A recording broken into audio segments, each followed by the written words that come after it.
I sit at home by myself every day and I think to myself, what is the most interesting thing that I can create? Now, I'm not a negative person, so while everybody else is complaining because they have to stay inside or because they have to wear a mask everywhere they go, I get to have time completely to myself and perfect my craft. I can work. And yes, I know I'm only 16, but I do work. And this is my office. I'm a survivalist, and I've created handbooks for every possible world crisis you can think of, which includes tsunamis, earthquakes, tornadoes, and even the zombie apocalypse. You name it, I have it. Now, this particular situation is difficult because I don't know where to start. I mean, there's no cure, there's no vaccine. Everybody knows that they have to wash their hands or stay 6 feet away from people when they're in public places.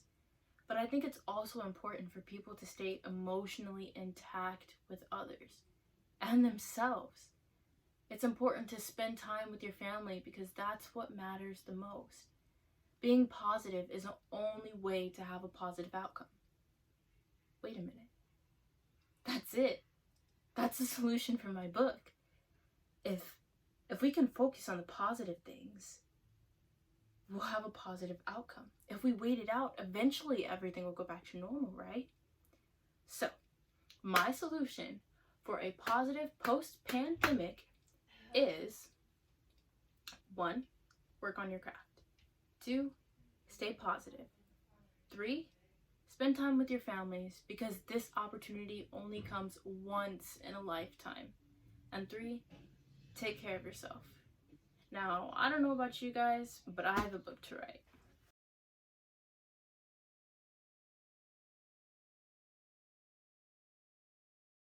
Hi, honey. Just want to make sure that everything's going good and that you're at least holding up. I know I'm kind of holding up things over here. But I do have some great news. The curtains came in. Not the best curtains, but what do I know about taste? But the last thing in this house that we need to get is the bed. Man, I can't wait to share this house with you. I'm looking very forward to it. It's not the best house, and we're gonna have to fix it up a bit. And it's small, but we can live with it. I want you to know that I'm thinking positive for you. I'm just hoping that we're gonna make it through this. I know you keep telling me that there could be a cure tomorrow, a cure in a week, who knows, a month, or a year. But I'm trying not to think about that. I'm staying positive for you. I just can't wait for you to get home. Okay? Man, seems like 5 years ago you were just telling me about how you wanted to become a nurse. Time flies. Look where you are now. A successful nurse. Basically a superhero. I know you were always mine. Just please stay safe. You're the bravest woman I know out there right now. So please, just think about yourself for once. I can't wait to spend the rest of my life with you. I love you.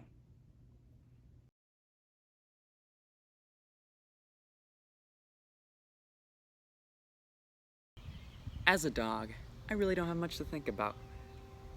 I wake up, I run around for a bit, I eat some grass, I bark on some stuff, eat a bit more, and oh, walk into a wall or two. It's all a dog could really ask for. My people usually aren't home most of the time, so I'm stuck with the one that yells a lot. She likes to yell at me the most. I don't know why though.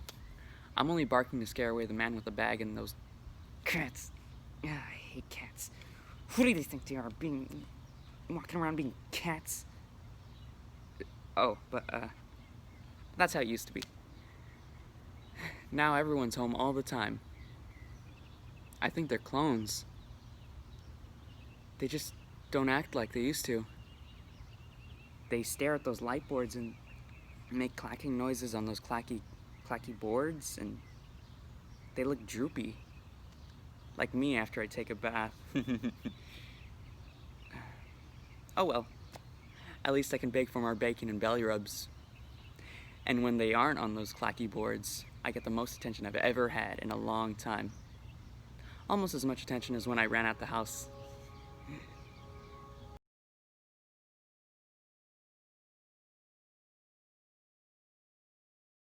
Remember in elementary school and middle school when we were, a little younger, and they would always ask us to share one interesting fact about ourselves, just to get to know each other in the class? Well, my answers were pretty basic and really the same.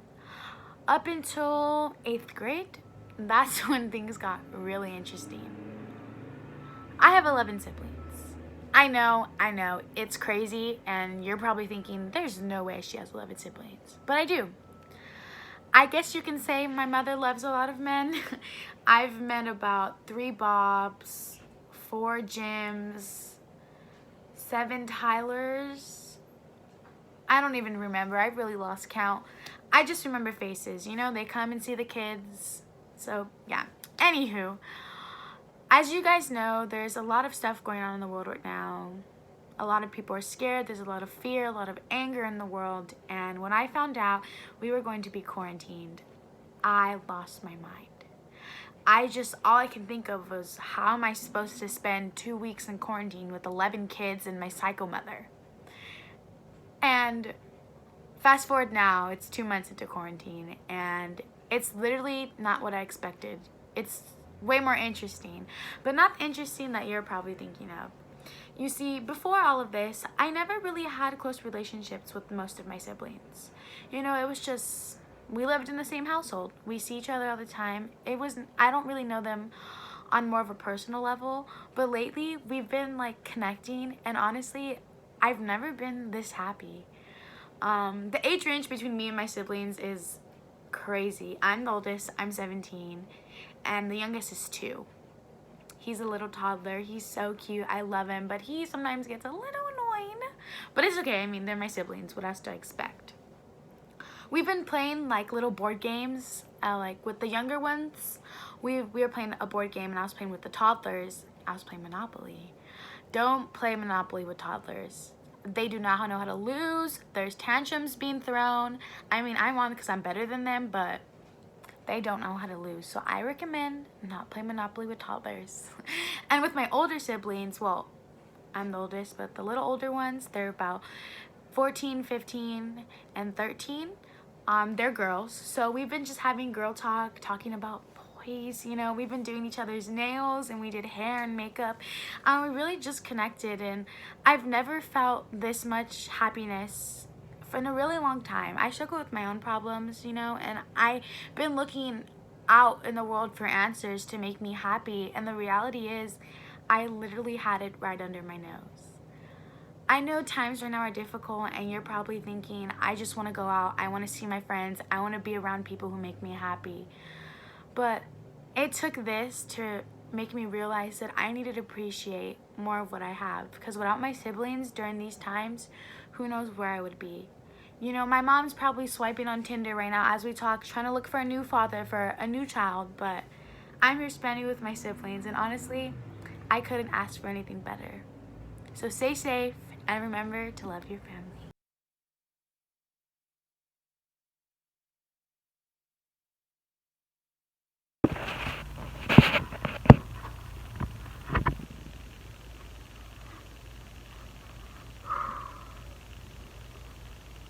I think I'm getting worse. It's been a month since school shut down. I didn't think I could get this bad in such little time. Dad yelled at me today, told me to get a job, told me to do something with my life as though I'm choosing to be lazy. I get it, he's frustrated, and so am I, but how is it fair that he gets to take out that frustration on me? My motivation is at an all-time low. I can barely make it to my classes on time, and doing my homework pains me. I can't focus on it, and I know I'm failing, but it's like I'm trapped, like all I can do is watch myself fall. talking to my teachers is even harder. I know they'd understand, but what if they didn't? What if they just saw me as the lazy kid who didn't want to put in the work? I guess I'd be right. I'm watching my life fall apart, and I'm not doing anything about it. I'm letting it. Allowing it.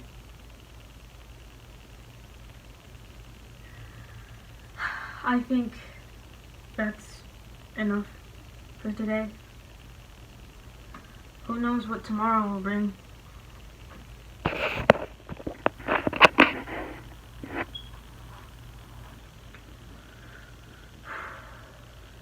It's been 4 days since I last did one of these. I know it doesn't seem like it, given I'm wearing the same clothes.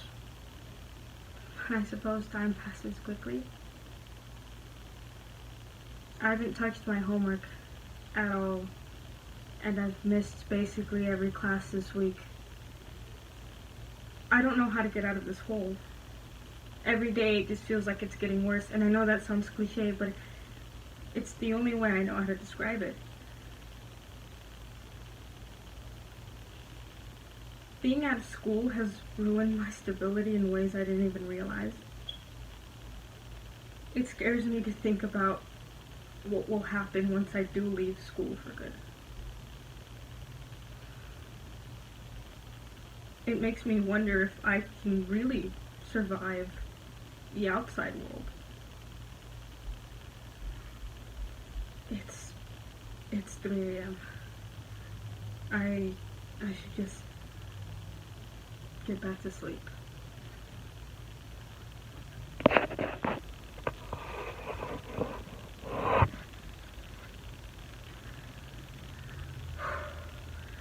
It's been a week since my last update. My mom and I had a talk. She saw my last 2 videos. She wasn't really happy at first. She yelled at me for thinking I had it rough. It wasn't really the greatest response, but today she came in. She asked me to explain things to her to help her understand what was going on in my head. I told her almost everything. I think she's slowly coming around. She still makes these backhanded comments. I don't think she means to, but they still hurt. I've been sleeping a lot better though, and I caught up on my homework thanks to my friends. They've really been helping me keep my motivation long enough. I just wish I could see them more often. It's 11:30.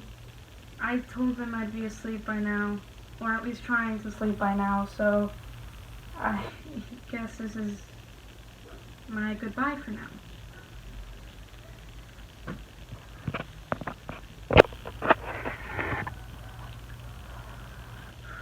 I just went out on a walk.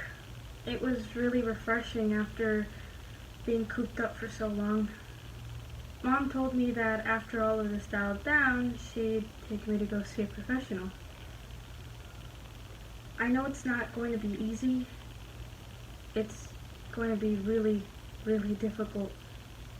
But with my mom there, it feels like my chest is lighter.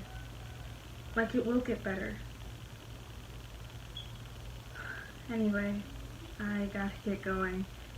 It's movie time now, and they are deciding to let me pick the movie. I'm thinking about going with Ratatouille. I haven't gotten around to seeing that.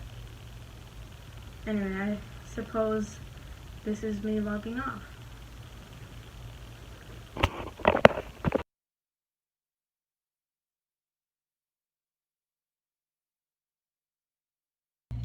Me and Robbie just started dating a few months back, and we decided we'd quarantine together. We thought it'd be this, cute romantic thing, you know? We'd wake up every morning together and do cute things together all day, but we couldn't be more wrong. I mean, I love the guy, don't get me wrong, but when he forgets to put in a liner after taking out the trash, it really makes me question my feelings for him. Oh, and he starts sleep talking, which I'll admit can be kind of cute sometimes, but recently he's been into these crime documentaries and he starts reciting lines from them in his sleep, which is way less cute and more creepy than his usual gibberish. I'm being negative. He just thinks that don't totally annoy me too, like...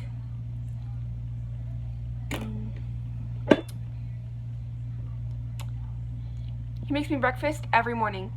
He makes this thing called the Robbie Scramble where he goes in the fridge and finds 3 things to put together in a pot, and you'd be surprised. It's actually not unbearable sometimes.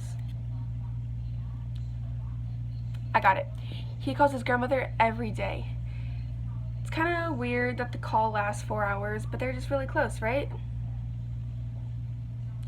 He's not perfect, okay, but he's bearable.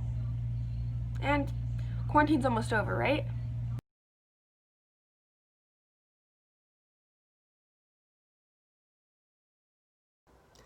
I remember it like it was yesterday. Dark, cold, miserable place. I used to live in an abusive household where my father, who, by the way, is a cop, struggled with anger issues, and he would often lash out on my sister and I and beat us. Because of this, it motivated me to run away and start a new life with my sister. I remember the first time I tried to get us help. It was so hard because usually you would just call 911, but what do you do when your dad is 911? I was so scared, more scared, because I had the life of a 7-year-old in my hands, and I felt it was my responsibility to make sure that my sister made it out alive. And during this time, a horrible pandemic known as the coronavirus took place. Because of this, schools were shut down, and I thought this was bad, but it just gave me more time to plan our escape and to pack our bags and set us free. While our father was at work, I packed our bags, I called my friend, and he picked us up, and my sister and I were free at last. We were finally free. My friend drove us to Ohio, where we had tons of family who were more than happy to take us in. Because of the coronavirus and it closing schools down, my sister and I finally broke free. We started our new lives with our loving family, and my sister and I no longer had to suffer from trauma and abuse. Thank God, my sister and I made it out alive.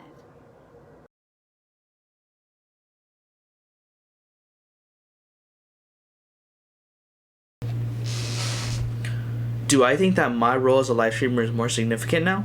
Of course I do. Now, I know you asked me this question earlier, but I have a better response to it now. You see, growing up, life was hard. My family was struggling financially. My father worked long hours and I barely got to see him most nights. My mother, well, she took night classes trying to gain some form of education so that she could get a decent job. And me? Well, I did my best in school, trying to make both my parents proud. During those days, I'd be the only one at home, so it usually fell into me to do all the cleaning and cooking and any of the other mundane activities that parents would normally do. But it was during those days that I found a new haven for me. It was a website called Twitch. It was full of these people playing video games and live streaming themselves. But most importantly, they were interacting with their fans, making them feel less alone in the world. Now, I don't consider myself a big live streamer. Okay, sure, I get around 1,000 viewers on average on my live streams, but it doesn't compare with those guys that get millions of viewers on average. For me, this job is just to have fun and enjoy my gaming hobby. But now, with everyone staying indoors, some even dying to this virus, everyone's scared. And it's not just teens and children, but adults like myself who are really worried about the future. You know, fans write to me, and I try my best to read them all, whether it be through comments or emails. And a fan wrote an email to me, and it really just hit me. They're a doctor, and they were writing from New York City, and I already knew things weren't going very well in NYC. They told me how they were a big fan of my content since the early days of my career, and how that they try to watch my live streams whenever they get the chance to. They also said that it helps them take a break from the horrible things going on. And right when I read that, it just hit me. That this job isn't just for my own selfish desire to play video games and be lazy, but to comfort those who really need comforting, to be a friend for those who really need a friend out there. And so, to answer your question, yes, I really do think that my job as a live streamer is significant. Just as significant as being a journalist like yourself. While journalists and medical workers are finding the truth and helping others cope and deal with this virus, content creators should come together and help to ease the public mind on what's going on, to make them smile, or even better, laugh for a change.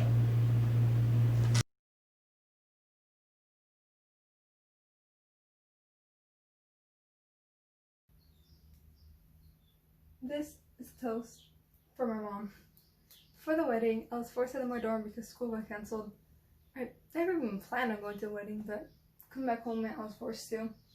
I moved away to college to get away from her, so we had a strained relationship and I refused to reconcile. Me coming back home just made it worse. We weren't allowed to go out and it felt like she was grounding me. Me, of all people, what she'd been fighting with. No, I hated being there. Now, one day, I was in one of my online classes, and she wanted to go see a movie. She had knocked on her college student's door, and she came barging in when I was on Zoom and started yelling at me with my entire class watching. Now, maybe it was unreasonable to get upset because it was just a movie, but I had had it up to here. I hung up on my class and I told my mom that I did not want to be there anymore, that I just need to get out. She started crying when I told her that I go social distance with my roommate's cat. I didn't care about the social distancing anymore, and she was really going to let me leave if I wanted to, but she was going to let me go, even if it made her miserable too. That's when I realized it was time for reconciliation. We sat down and had a very long and civil conversation that night.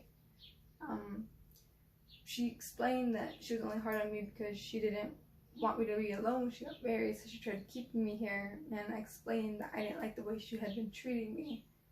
And it was very, very slow, very painful process, and it took the entirety of quarantine, to be honest, but we finally mended the relationship we have, and I was a terrible daughter, and she was just being terrible to me, but we finally fixed that, and even though it took me a while, I've been able to forgive her now, and we've moved on from everything. So, it's for my mom, and I'm honored to be the maid of honor here at the wedding we're finally able to have.